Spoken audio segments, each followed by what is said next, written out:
ஸ்ரீ குருப்யோ நமஹ. நீண்ட நாட்களுக்கு பிறகு பகவத்கீதையை மீண்டும் துவங்குகிறோம். சில சொந்த காரணங்களினால் கால அவகாசம் இல்லாமல் இருந்தது.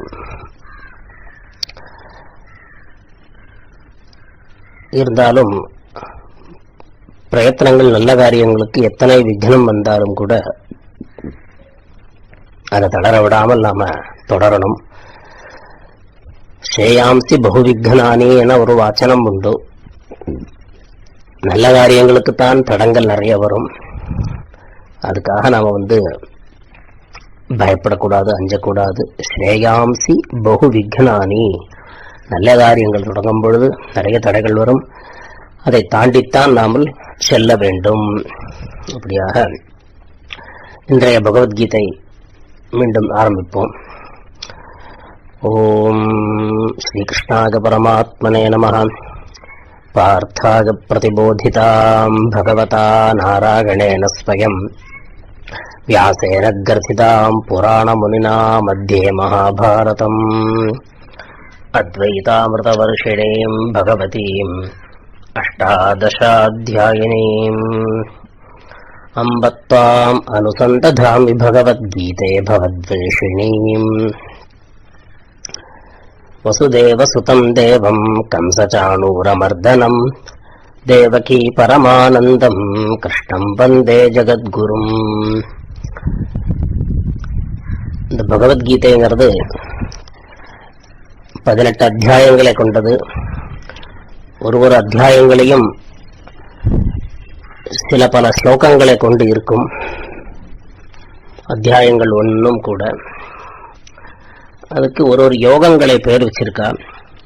விஸ்வரூப தரிசன யோகம், அர்ஜுன விஷாத யோகம், பக்தி யோகம், சாங்கிய யோகம், இப்படின்ட்டு 18 அத்தியாயங்களுக்கும் ஒரு பெயர். இந்த பகவத்கீதை யாரால் சொல்லப்பட்டது, யாருக்காக சொல்லப்பட்டது அப்படிங்கிற, எந்த இடத்துல சொல்லப்பட்டது அப்படிங்கறதெல்லாம் ஏற்கனவே நம்ம பார்த்தோம்.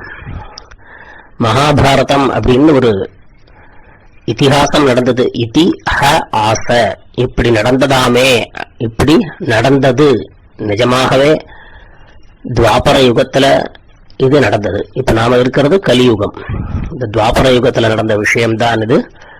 இது யாரோ உட்கார்ந்து ஒரு கற்பனை கதையில் எழுதியது அல்ல, நிஜமாகவே நடந்த விஷயம் இது. ஆகையால் தான் கவிஞர்கள் எழுதக்கூடிய கவிதைகள் பொதுவாகவே இயற்கைக்கு மாறாக தன்னுடைய கற்பனை வளங்களின் மேல் இருக்கும். ஆனால் இது அப்படிப்பட்டது அல்ல, நிஜமாகவே நடந்தது. அதனால் நம்மளுடைய வாழ்க்கையிலையும் அதை நாம பார்க்க முடியும். ஓஹோ, இப்படிதான் கஷ்டப்பட்டாளா, இப்படிதான் நடந்தாளா, இப்படிதான் தன்னை தானே உத்தாரம் பண்ணிண்டாளா, தன்னை தானே சரி பண்ணிண்டாளா, இப்படிதான் நாமளும் நடந்துக்கணுமா அப்படின்ட்டு இருக்கக்கூடியதுதான் இதிஹாசம். இதி ஹ ஆச. இதி என்றால் இப்படி, ஹ அப்படி என்றால் ஒரு சொல், ஆச அப்படி என்றால் இருந்தது. இதி ஹ ஆச, இதிஹாசம் அப்படின்னு பெயரு. இப்படி இருந்தது ஒரு காலத்தில், நடந்து கொண்டிருந்தார்கள் அப்படி என்று. அப்படி மகாபாரதம் நடக்கிற சந்தர்ப்பங்கள்ல அர்ஜுனனுடைய கூட்டத்தை திருதராஷ்டிரனுடைய வம்சமான மக்களான துரியோதனர்கள் வஞ்சனை செய்து, தர்மத்துக்கு விரோதமாக சூதாட்டங்கள் செய்து ஏமாற்றி விடுகிறார்கள். பொதுவாகவே தர்மத்துக்கு விரோதமாக யார் தோற்கடிக்கப்பட்டாலும், யார் வஞ்சிக்கப்பட்டாலும் அதை தர்மங்கள் ஏற்றுக்கொள்ளாது, தர்ம தேவதைகள் ஏற்றுக்கொள்ள மாட்டார்கள். நாமளே விரும்பி செஞ்சாலும் கூட, விரும்பி ஒரு அதர்மத்தை செஞ்சாலும் நம்ம விரும்பித்தானே செஞ்சோம் அப்படிங்கிறதுக்காக அதை ஏற்றுக்கொள்ள முடியாது.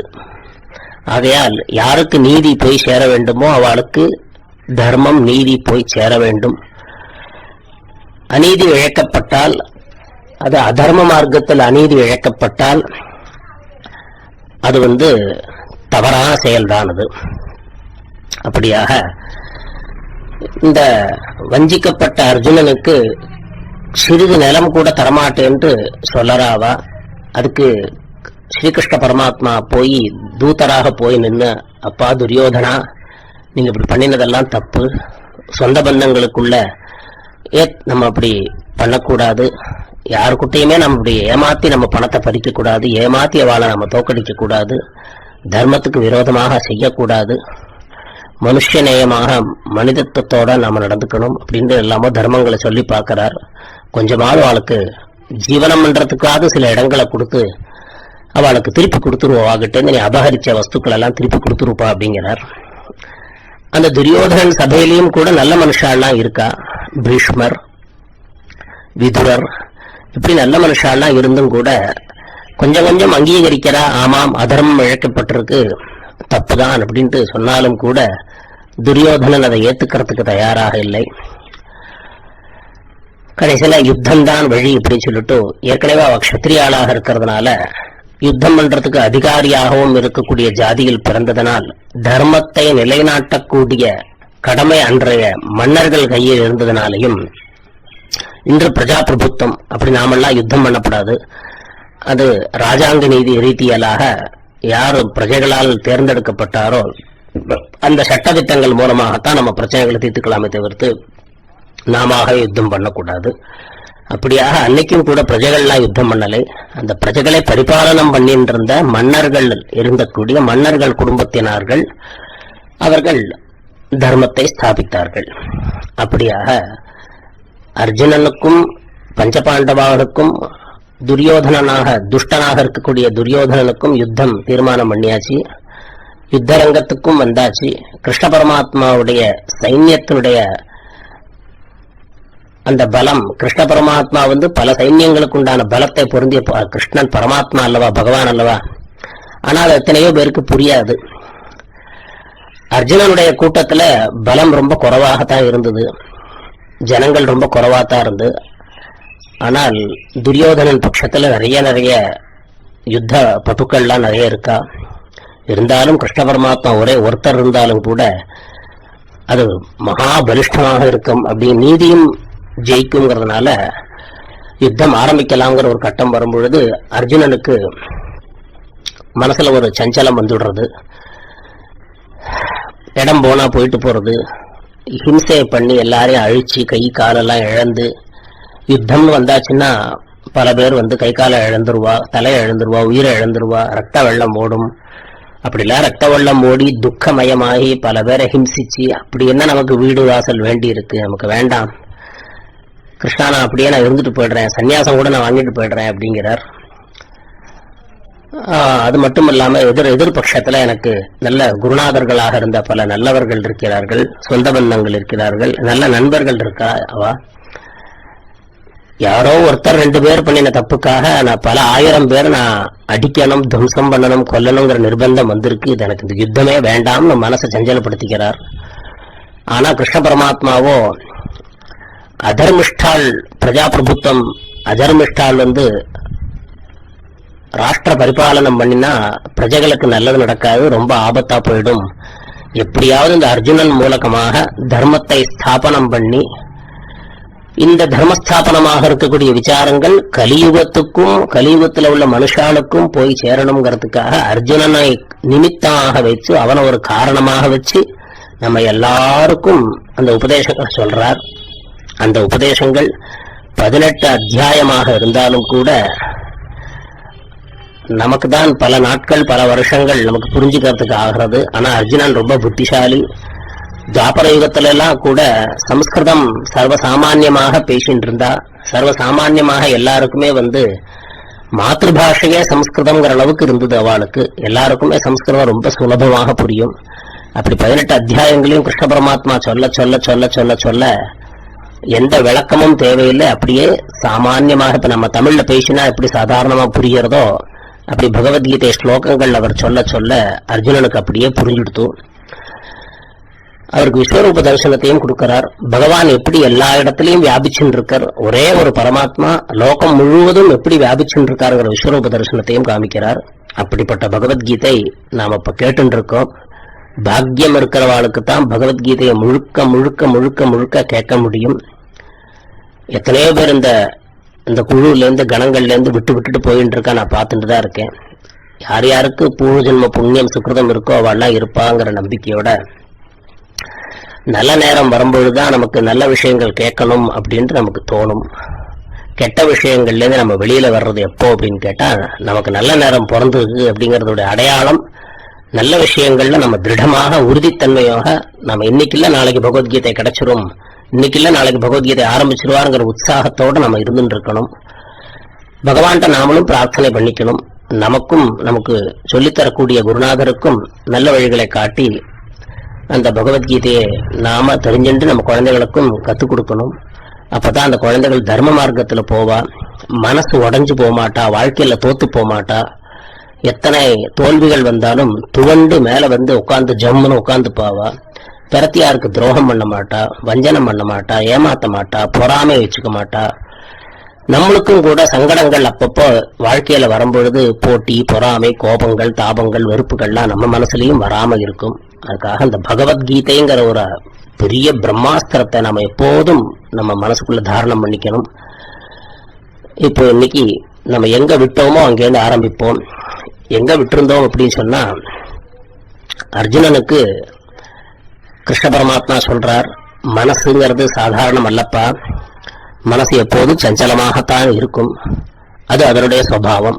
மனசனுடைய சுபாவம் எப்போதும் சஞ்சலமாக அதை பத்தி இதை பத்தி யோசிக்கிறது, பழச பத்தியே யோசிக்கிறது, பயப்படுறது, சந்தோஷம் வந்தா ரொம்ப புலகாங்கிதமாகிறது, துக்கம் வந்தா ரொம்ப உடஞ்சு போறது, இப்படி ஒரு பாட்டு அதோடைய சுபாவமா சுத்தின்னு இருக்கும். அதை நாம தான் அதை நல்ல நல்ல விஷயங்களை கொண்டு மனசுல சிந்தனைகளை வச்சு வைராக்கியத்தோட அதை பிடிச்சு நிப்பாட்டுறதுக்கு முயற்சி எடுக்கணும் அப்படின்னு சொல்றார்.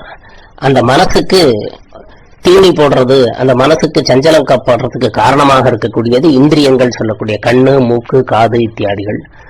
இந்த கண்ணால நல்ல விஷயங்களையும் பார்க்கிறோம், கெட்ட விஷயங்களையும் பார்க்கிறோம். காதால நல்ல விஷயங்களையும் கேட்கிறோம், கெட்ட விஷயங்களையும் கேட்கிறோம். வாயால நல்லதையும் பேசுறோம், கெட்டதையும் பேசுறோம்.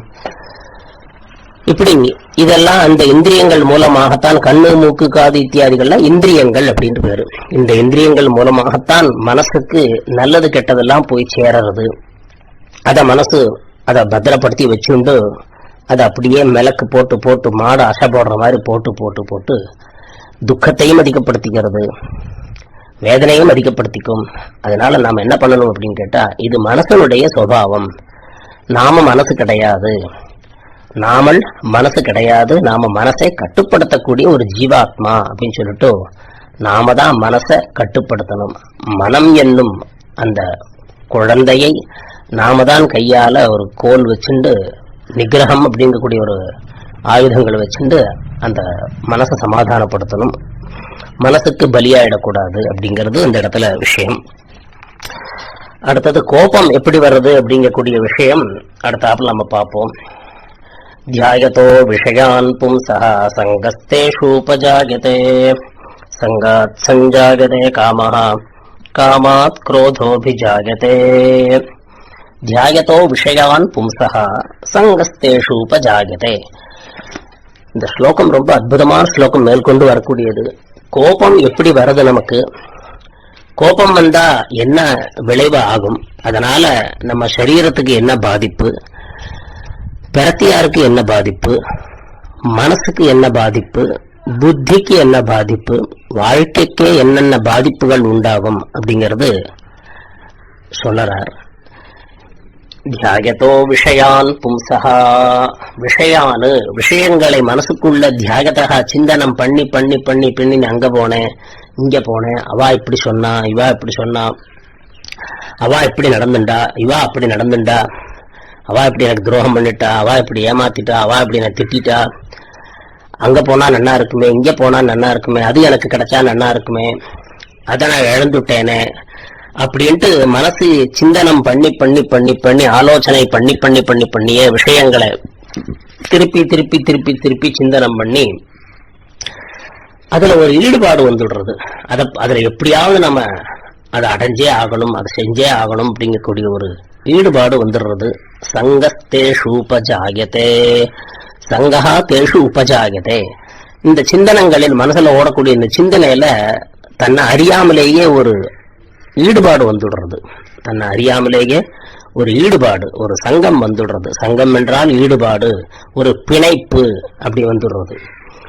அதனால என்ன ஆகும் அப்படின்னு கேட்டா, சங்காத் சஞ்சாயதே காமஹா.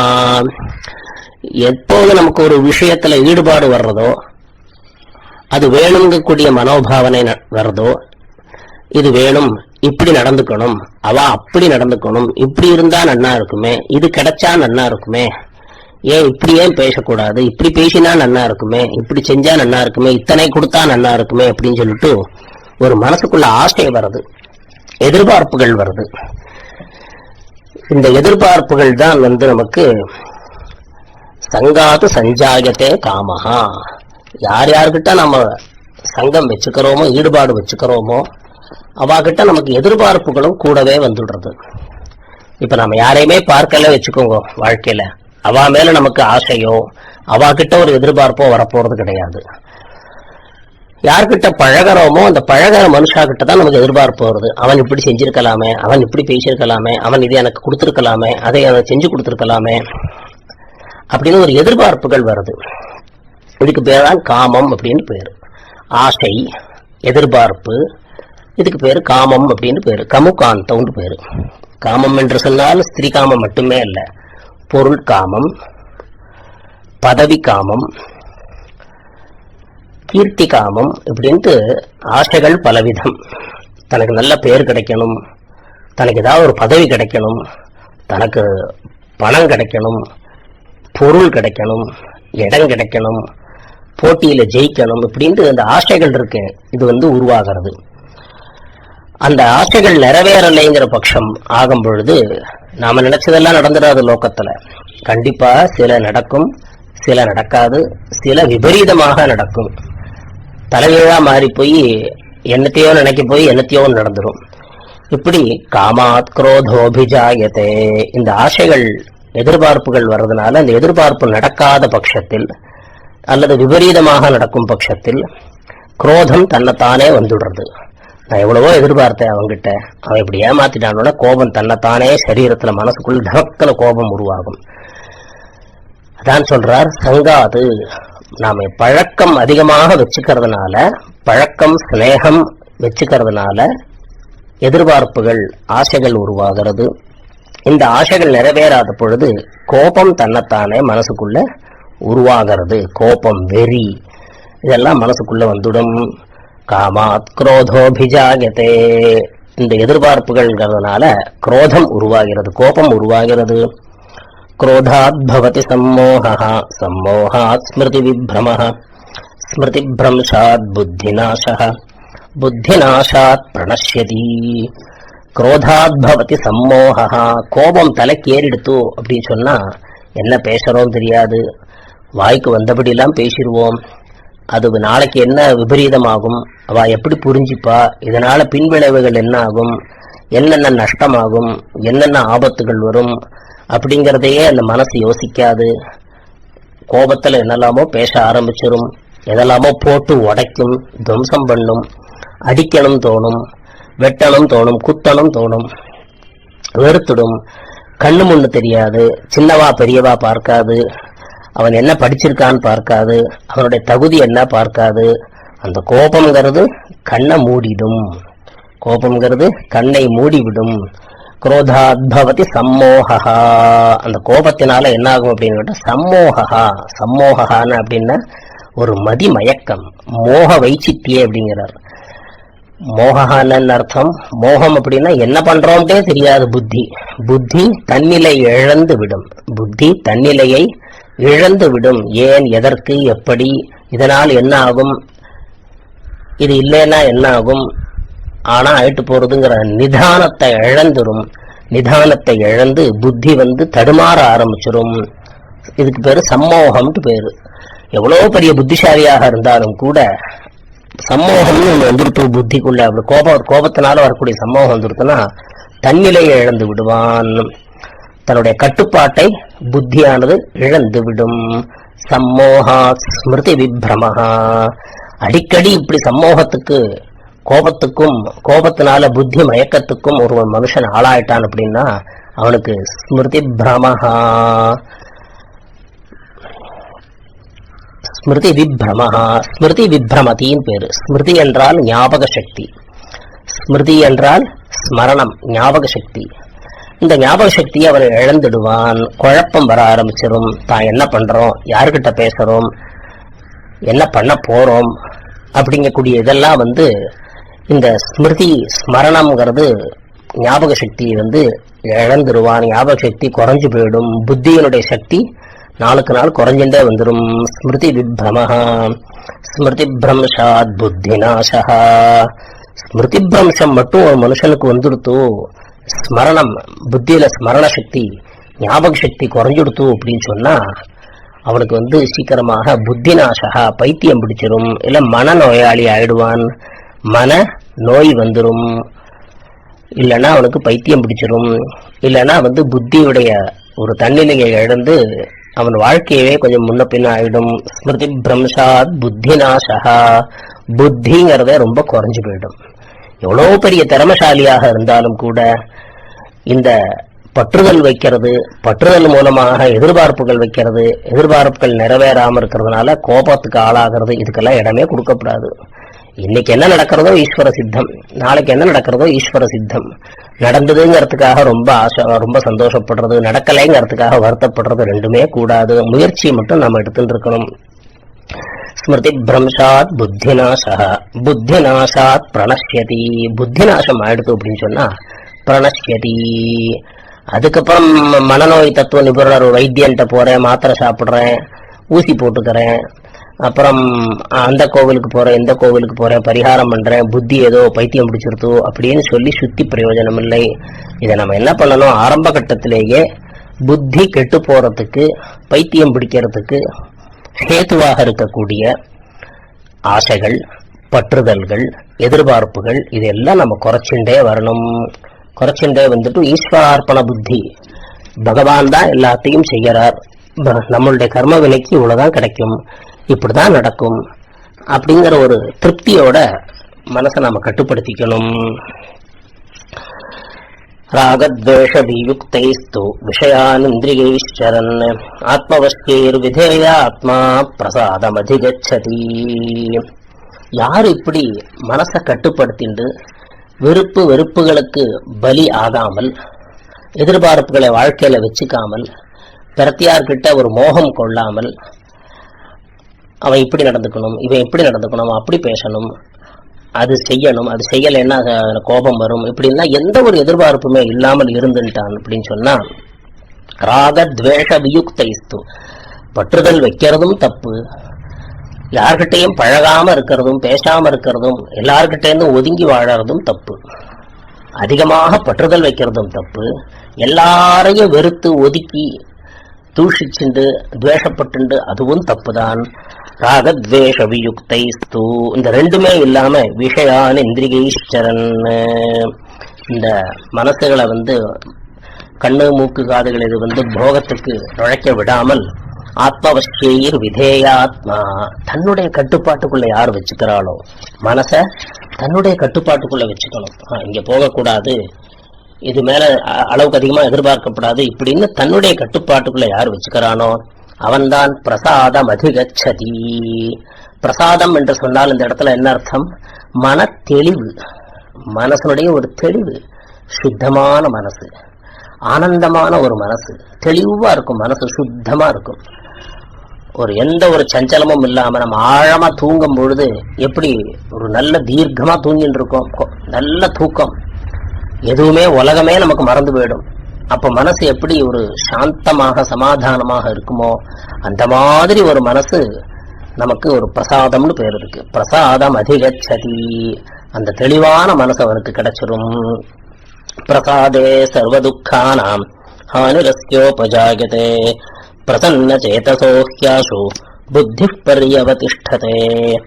அதனால பற்றுதல் வைப்பது, எதிர்பார்ப்புகள் வைப்பது, அதனால ஆசைகள் அதிகரிச்சு போறது, அதனால கோபங்கள் வருது, இது எல்லாத்துக்கும் இடம் கொடுக்காமல் நாம இருந்தோம் அப்படின்னு சொன்னா மனசு பிரசன்னமாகும், மனசு தெளிவாக இருக்கும், சுத்தமாக ஸ்படிகமாக அழகா ஆனந்தமா மனசு தெளிவா சமாதானமாக இருக்கும். இப்படி மனசு இருந்தது அப்படின்னா சர்வ துக்கானாம் ஹானிரஸ்யோபஜாயதே, எல்லா துக்கங்களும் மனசுல இருக்கக்கூடிய துக்கங்கள்லாம் நாளுக்கு நாள் குறைஞ்சுட்டே போகும். யார் மனசை சமாதானத்தோட வச்சுக்க பழகின்றே இருக்கானோ, அப்படி பழகினவனுக்கு மனசுக்குள்ள இருக்கக்கூடிய ஏராளமான பழைய துக்கங்கள், கசப்புகள், வேதனைகள், வலிகள் இது எல்லாமே தன்னைத்தானே மாயமாயிண்டு காணாமல் போய் குறைஞ்சுட்டே வரும் அப்படிங்கிறார். பிரசாதே சர்வதுக்கானாம் ஹானிரஸ்யோபஜாயதே பிரசன்ன சேதசோஹ்யாசு புத்தி பரியவதிஷ்டதே. இப்படி யார் பிரசன்ன சேதசனாக இருக்கிறார்களோ, ரொம்ப தெளிவான சுத்தமான மனசாக இருக்கிறானோ, அப்படிப்பட்ட புத்தி உள்ளவனுக்கு சீக்கிரமாகவே புத்தி பரியவதிஷ்டதே, புத்தி ரொம்ப தெளிவாக பலமாயிடும். புத்தி அவனுக்கு ரொம்ப அதிகமான புத்தி சக்திகள் அதிகமாகிடும், ஞாபக சக்தி அதிகமாகிடும். புத்தியில ஒரு புதிய உணர்வுகள்லாம் மனசுல தோணும், புதிய சக்திகள் மனசுல உருவாக்கும். புத்திக்கு பலம் ஜாஸ்தி ஆயிடும். அவன் அசடா இருந்தாலும் கூட அவனுக்கு திடீர்னு புத்தி ரொம்ப ரொம்ப புத்தி சாதுரியம் வந்துடும். அப்படியாக புத்தி பரியவதிஷ்டதே. இந்த ஸ்லோகம் இதுவரைக்கும் போறோம். நாளைக்கு அடுத்த ஸ்லோகங்களை பார்ப்போம். ஹரே நமஹ. ஸ்ரீ கிருஷ்ண பரமாத்மனே நமஹ.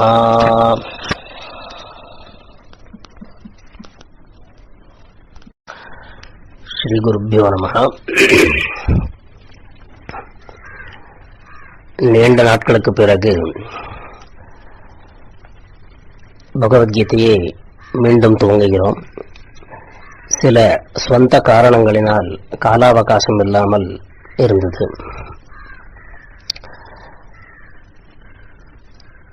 இருந்தாலும் பிரயத்தனங்கள், நல்ல காரியங்களுக்கு எத்தனை விக்னம் வந்தாலும் கூட அதை தளர விடாமல் நாம தொடரணும்.